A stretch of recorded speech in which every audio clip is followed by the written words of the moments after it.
simpleng pansit na masarap.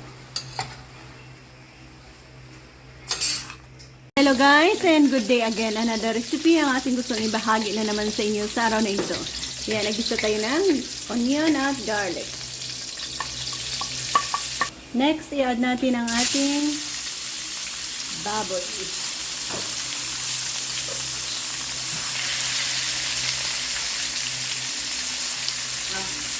So, ayan, add tayo dyan ng toyo.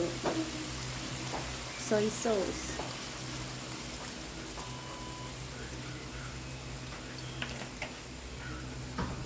Pancharan lang yan. Ayan, lagyan natin ng tubig para lumambot ang ating karne dyan. Ayan. Ayan natin kumulo hanggang sa lumambot. I-add na natin ang pansit natin. Wow, maraming pansit.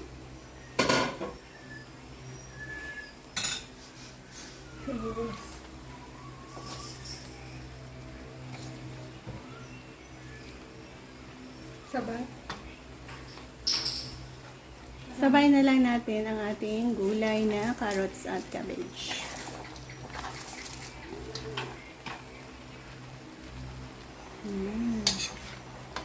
Sarap.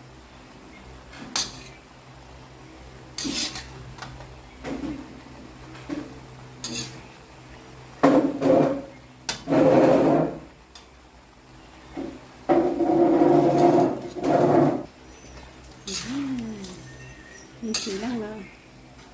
Masarap na naman ang ating ulam. Touch tayo ng pepper. Nagagawa? Ha? Tama na. Ito na tayo mag-ayan. Ayan, sana nagustuhan niyo ang ating simplihang pamamaraan ng pagluluto ng pansit na ito. Bye-bye, God bless and happy eating.